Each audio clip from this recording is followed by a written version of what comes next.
You're listening to the LSG Sports Network, the authority on Texas high school football.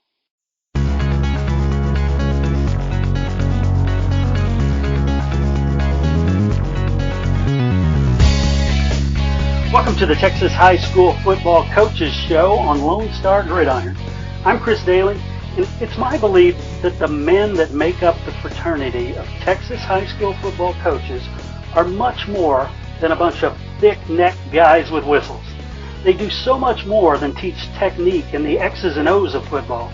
They take young boys and change them into young men of character. They get kids to believe in themselves, to trust others, and to put others ahead of themselves. Texas high school football coaches are unique in how they impact the lives of these athletes as well as the generations those kids touch. In this show, I sit down with a different Texas high school football coach each time and learn about them. Not their record, not their on-field accomplishments, but who they are and what they believe and what it means to be part of the greatest sport in the greatest state.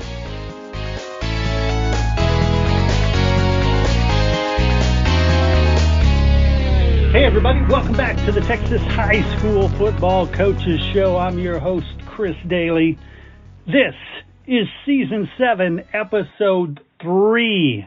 I talk to a lot of coaches who have been influenced by a lot of coaches, but few have had such historic influencers as my next guest. I will introduce you to Todd Quick right after this. Hey, I want to talk about one of our sponsors, Ready Sports Drink.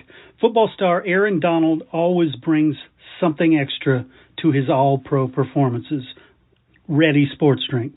It's science in a bottle. Ready Sports Drink features premium hydration with 3 dominant electrolytes. Not just 1 or 2. Ready Sports Drink. Complete hydration with extra energy from super fruits and B vitamins. All this with 0 added sugar and great tasting flavors. Ready Sports Drink, the future of sports drinks. And Aaron Donald's hydration edge every time he sets foot on the field. Ready Sports Drink, now on sale at your local Dollar Tree. All right, everybody join me in welcoming Coach Todd Quick to the show. Coach, how are things going today? Going good. We just finished up our spring game last night, so kids are happy, and we got a good 18 days of work. I love it. Well, as we get closer to the season, I want to talk about this year's Lufkin Panthers, but this focus is on you and your career. Yes, sir. So let's talk about where you grew up and where you first discovered the game of football. Well, I grew up in Malvern, Arkansas, which is about an hour and a half north of Texarkana, about 45 minutes south of Little Rock. So it's pretty close to Hot Springs. And of course, back then you started as early as you could. We started in 2nd grade with boys club, and then worked our way up all the way through into Malvern High School. Nice. And what did you play? In high school, I played quarterback and safety, and I did all the kicking, the punting and the kicking. And but then when I got to college, I was moved to safety and did the kicking there.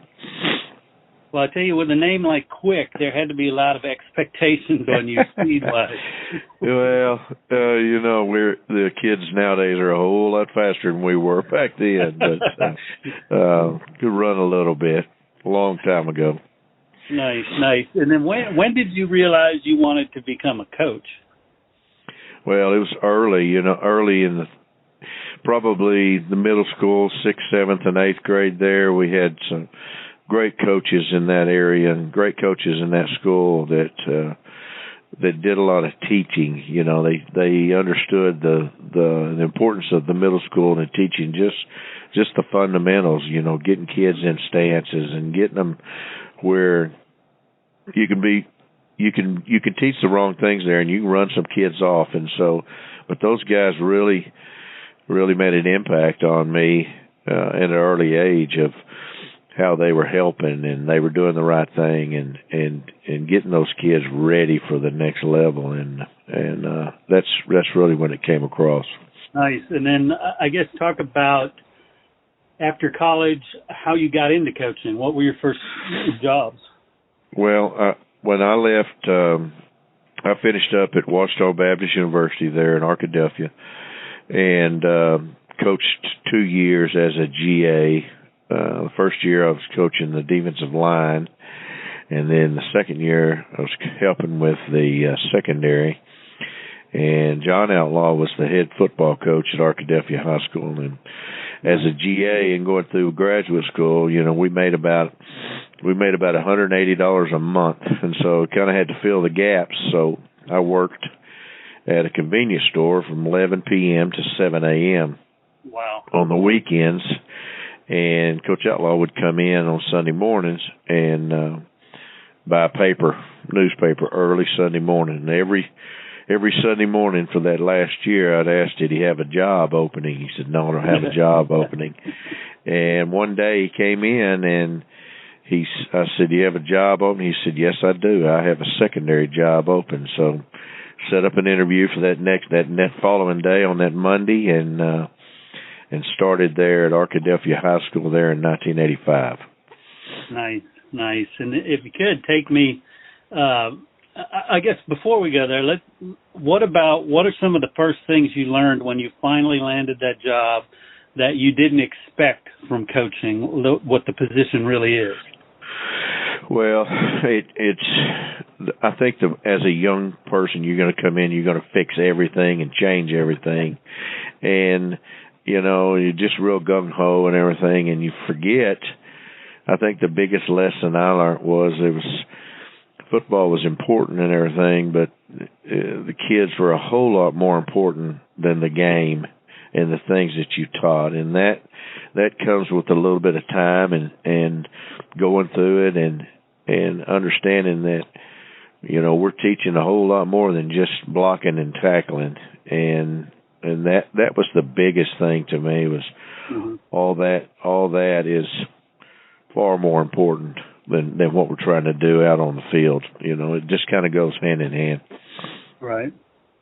Excellent. Well, take me stop by stop, the positions, the different schools up to today.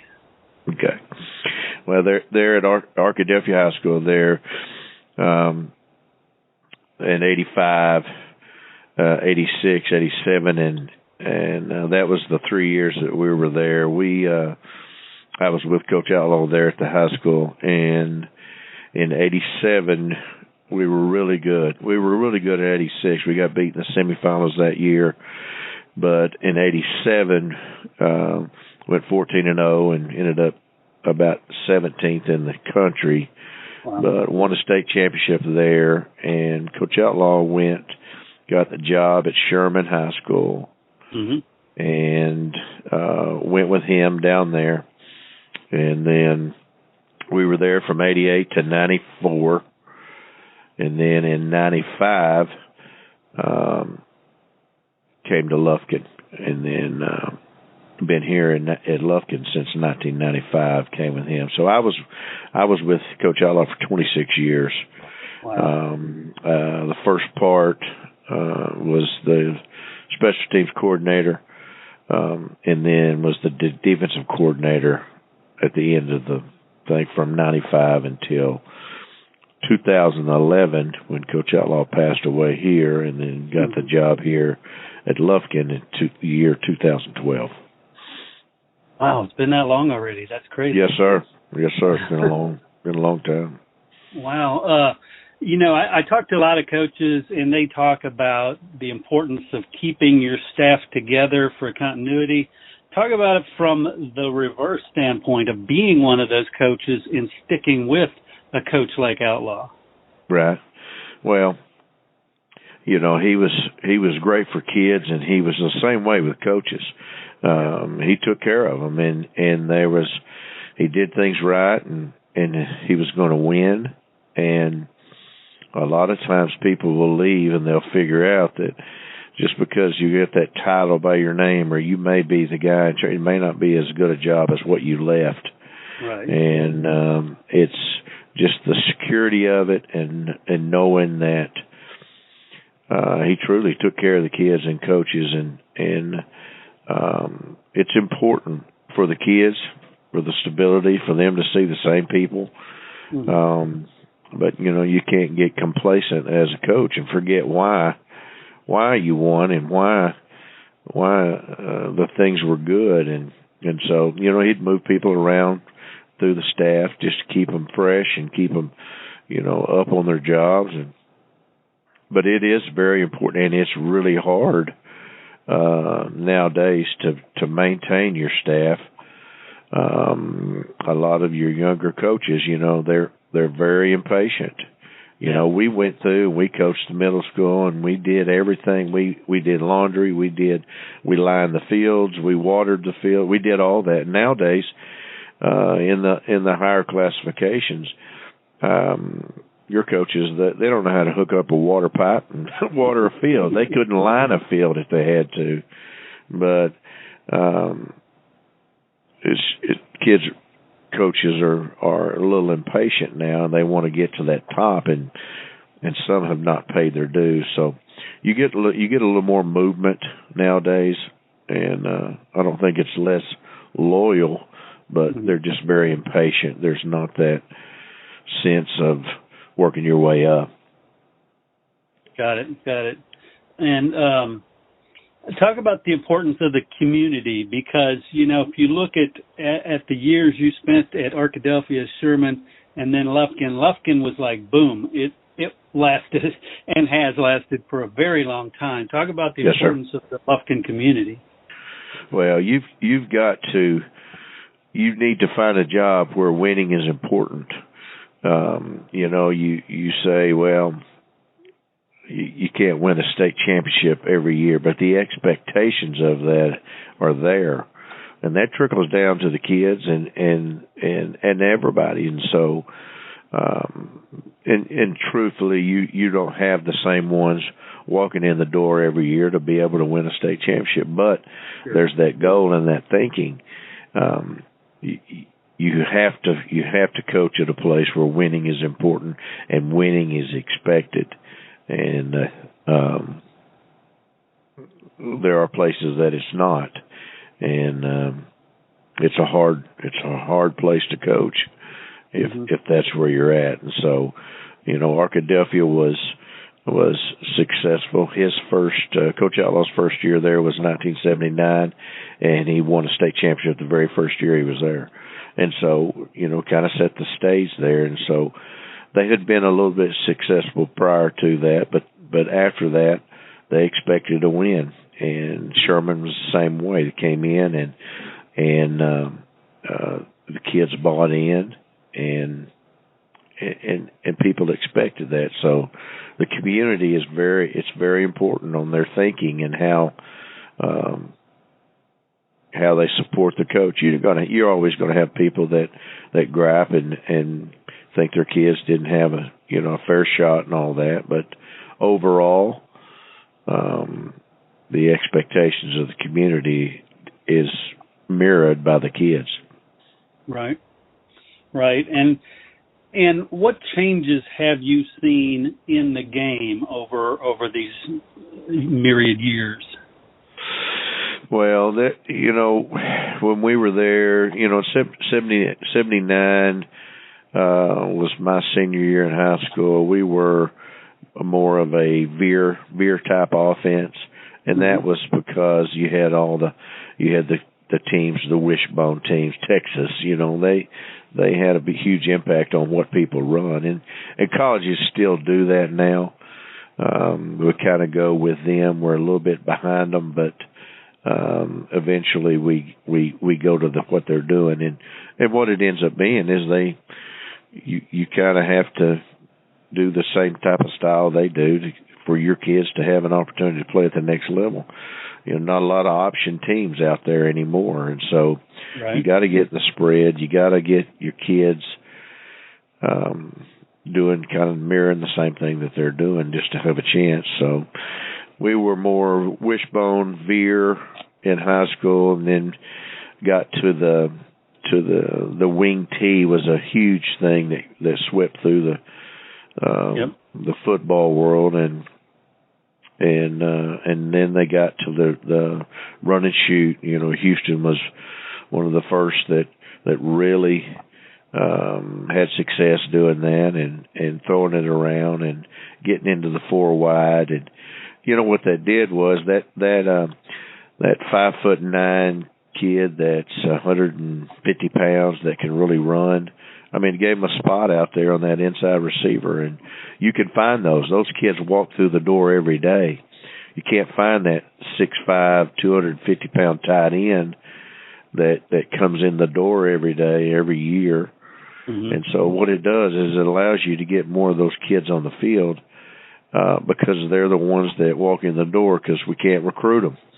And so it's helped, that spread offense, that wide open, being able to get those kids on the field because that's what's in your locker room.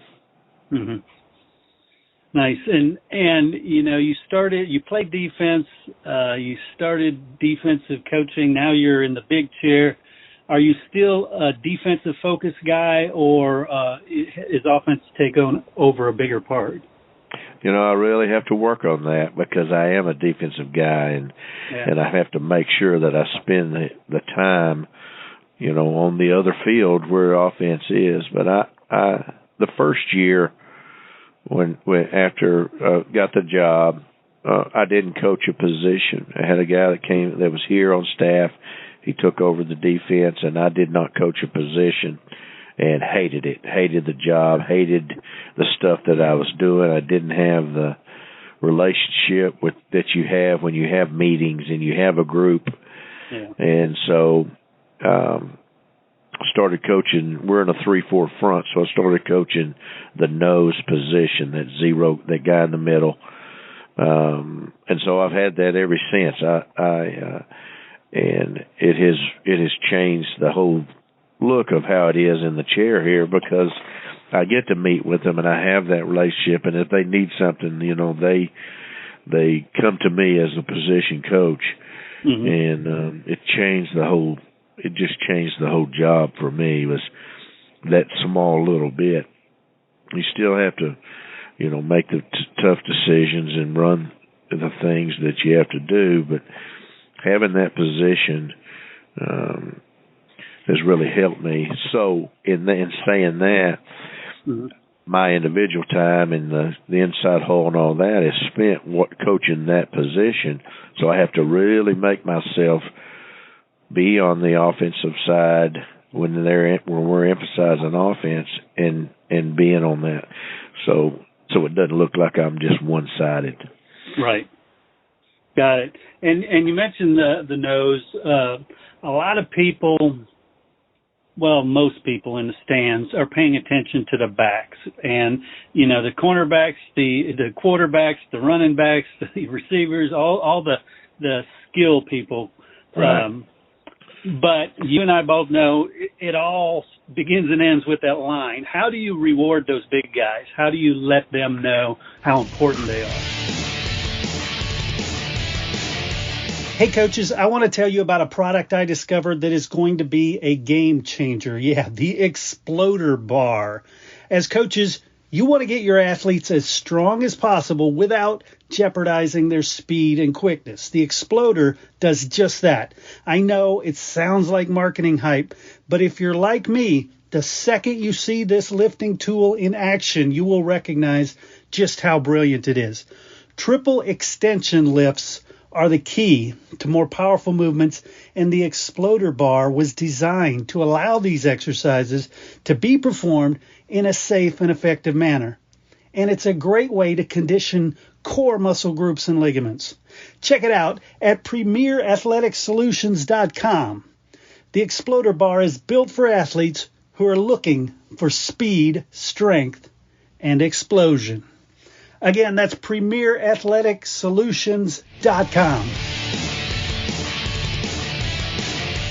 But you and I both know it all begins and ends with that line. How do you reward those big guys? How do you let them know how important they are? Well, you know, those guys, especially the offensive linemen, and you can group the defensive linemen in there too, because it whichever side of that line wins their battles, that's who's going to win the football game, just like you said. So, but those guys normally, they don't need a whole lot. You feed them every now and then. You have some couple of dozen donuts for the meeting times in the morning. They're happy. They just don't need the pat on the back as much as your other guys that are a little bit more high profile, a little bit more outspoken and all that. It's just those guys are special, and every offensive line coach in America, every head coach in America will tell you those guys on the line are the heart and soul of your football team, and you got to praise them. You got to do that, but they're just special guys. They bond, and the good ones, the good groups, they're really close. They're always together, and they pretty much we go as they go, and so you got to make sure that you do a little, but they just don't need a whole lot. Got it. And what about your staff, the coaches, the importance of their continuing and yours education too? Right. Oh yeah, you got to work. You can't be complacent. The game has changed. I've really had to work on myself because I'm a little bit older, and I've been through that. The other part of it, you got to adjust and change with the times. You may not agree with it, but that's who we are right now, and that's who our kids are right now. And there's different things that they need. The technology part of it, the sending out the reminds or putting out the on Twitter and just all that stuff, you got to change with it to make sure you're up with what's going on. And recruiting is so different, and the portal and everything about it is changed, and you have to continue to do that. But understanding that just because it's something you've done for 20 years, it may not be what you need to do right now, and you got to be open to that to make sure you're staying with it. Yeah, you mentioned the college portal, but there's pressure to let kids transfer at the high school level. What do you think are the biggest threats to our game? Well, I do. I think the outside people that control the 7-on-7, the club, all the clubs. I mean, that is a direct attack on it, and we have to, and we're fighting back as the organization, as Texas High School Coach Association. We are trying to fight back on this, and we've done the straight line recruitings to where they don't call those people. They call the coaches at the high school, and they're the ones that are holding kids accountable. They're not giving them a bag and a pair of cleats, bribing them and then coming in after all the hard work's done. That's what those guys are doing. They're just picking up where they're at, and they're very, very choosy about who they're not coaching that second team guy that's going to be in there week 10 because the starter got hurt.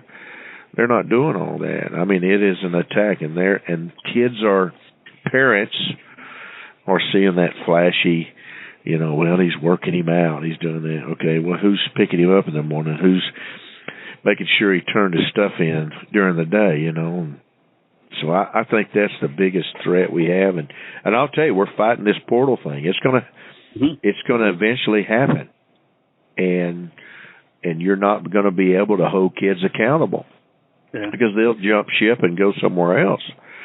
And I think that's the biggest thing with college football right now is you can't coach a kid hard now, hurt his feelings, and now he's in the portal going somewhere else, and people will take him.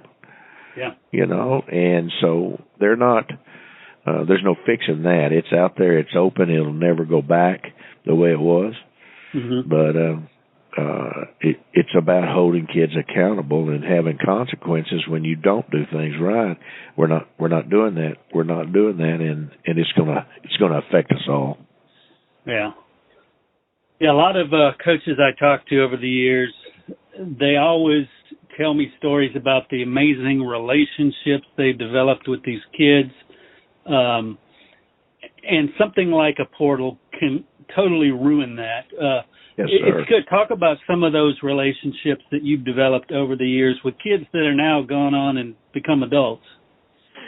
Well, we were talking the other day in that first class, that class of the year of 85, 86.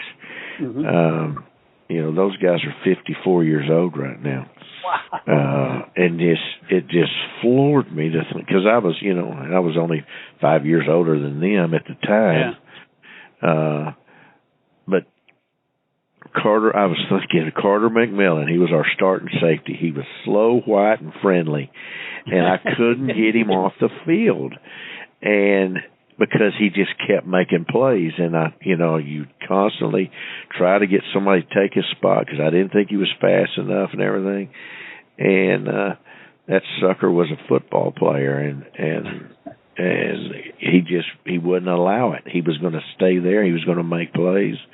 But that sucker's 54 years old right now, and I tried to find him, tried to contact him. I don't know where he's at right now, but that's crazy that I can remember his name, because he just, I thought, that kid just refused to be replaced, and he's probably a grandpa now, Yeah. But we're very lucky where we're located, because we're located in the middle of nowhere down here. Yep. And our kids come back. We're sitting at the spring game last night, and Jaron Thompson, which is the starting safety at the University of Texas right now, walks up. He's got his Lufkin Panther T-shirt that he's cut the sleeves off. And he said, "Can I stand on the sideline?" I said, "Boy, you can call the first play if you want, get it on, But they come back, and there's a group of them that were sitting up in the bleachers that walked down after we got done and talked to the coaches, and you can't, you just can't make that up. That's just that's something special, and that's why you do it. Yeah. That's why you do it, and everybody that's ever coached, has those guys that they never forget. And you got Eric McCoy, which is the starting center at the New Orleans Saints. Mm-hmm. Every now and then he'll just call and say, "Hey, how's it going? How are the boys doing?" And so that's the reason we do this. It's to have that. So there's just numerous ones, you can't pick them out. Those are just because I talked to him lately, just here, and then I saw Bug last night. So, but they're all over. They're here, and they're not even. They don't even have to be the great ones. It's just the ones that came through. Right. I love that. And what about relationships with coaches? Not necessarily just the ones you've worked with, but the brotherhood of coaches in this state. Right. Right. Well, we're very lucky of where we're at, because East Texas is it's a different animal than you go to Dallas or West Texas or that. And I'm sure they all have their groups that stick together, but East Texas is different. We got different kids, and we've got different coaches, and we coach a little different than the other groups. I mean, we have hard country kids, tough country kids that take hard coaching, and you can't do that everywhere, and not every coach can coach in East Texas, and they could say the same thing.